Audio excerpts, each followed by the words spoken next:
I remember the exact moment my world cracked open. It was a rainy October evening in New York, and I'd just flown back early from Milan, arms full of fabric swatches, buzzing with ideas for our spring collection.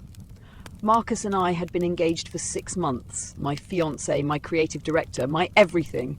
I couldn't wait to surprise him in our loft, maybe open that bottle of Barolo we'd been saving. Instead, I surprised them. The door was unlocked. Soft laughter drifted from the bedroom, his laughter mixed with hers. Lila Moreau, my biggest rival. I froze in the hallway, heart pounding, as I pushed the door open just enough to see. There they were, tangled in my silk sheets, her wearing one of my unreleased prototype dresses like it was hers to claim. Marcus looked up, saw me, and didn't even flinch. He smirked. Actually smirked.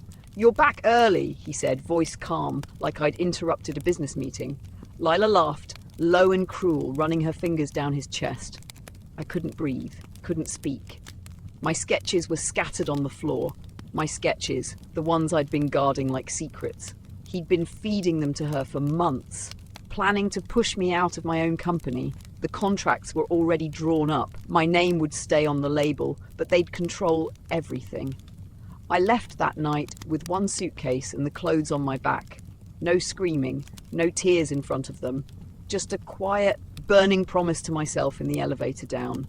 They would regret this. For weeks, I vanished. No social media, no interviews. I let the rumors run wild that I'd burned out, cracked under pressure, run away.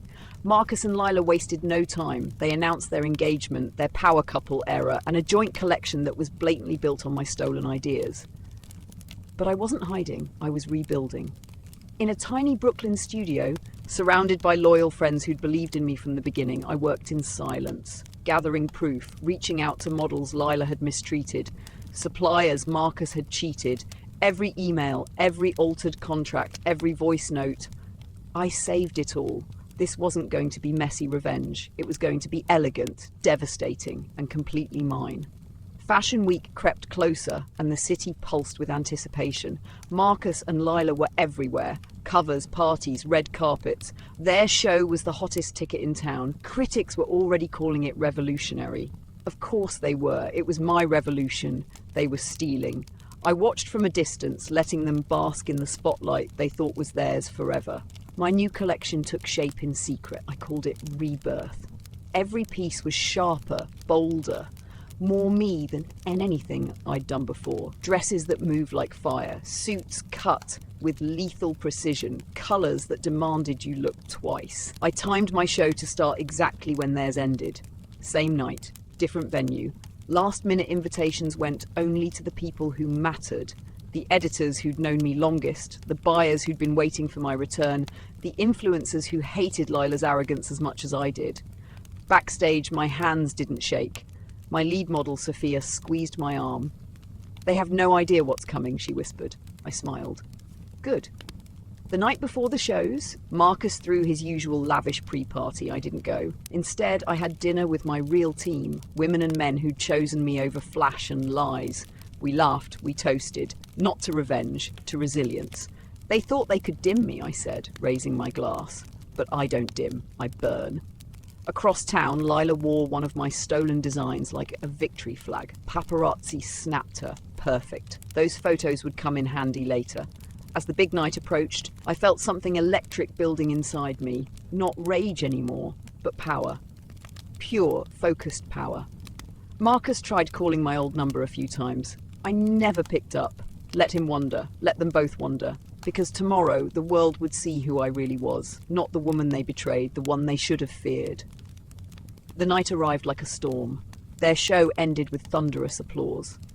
Marcus and Lila took their bows, hands clasped, grinning like they'd invented fashion itself.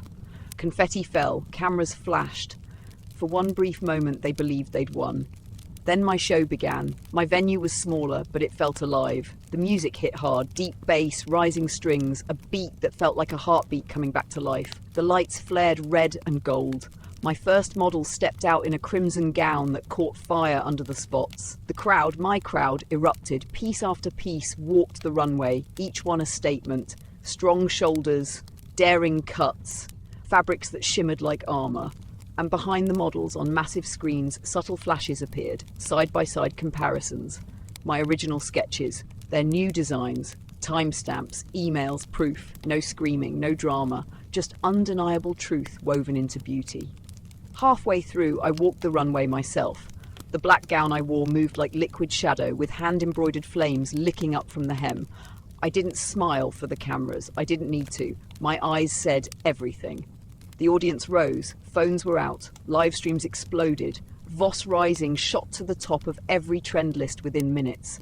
Across town, their celebration turned to panic. I heard later that reporters stormed their stage. Sponsors started pulling out mid-event. Marcus went pale. Lila screamed at her publicist, but I didn't watch their fall in real time. I was too busy rising. When the final model took her bow, I stepped forward one last time. The lights dimmed to a single spotlight on me. I was betrayed, I said into the microphone, voice steady and clear. But I never stopped creating. This collection is for every person who's been underestimated. We don't break, we burn brighter. The roar that followed shook the walls. The fallout was swift and total. By morning, major outlets ran the full story, side-by-side proofs, witness accounts, legal filings. Sponsors fled Marcus and Lila like rats off a sinking ship. Orders were cancelled overnight. Their power couple image shattered into 1,000 pieces. I gave only one interview, calm, composed, no bitterness, just strength. I trusted the wrong people, I said, but I never lost faith in myself or in the people who truly believed in me. Settlements came fast. They had no choice. Public credit, damages paid, full control of Voss designs returned to me, solely me. Marcus disappeared into low-level consulting gigs no one cared about.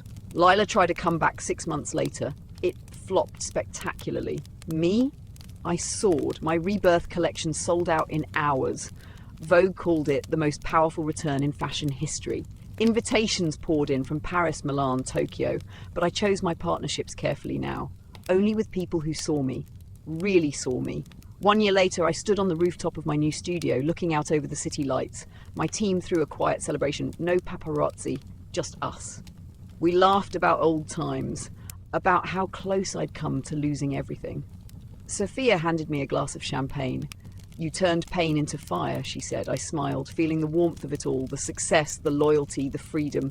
They thought they could take my light, but I wasn't just a spark. I was the flame, and now I rule my own empire, untouchable, unbreakable, unapologetically me.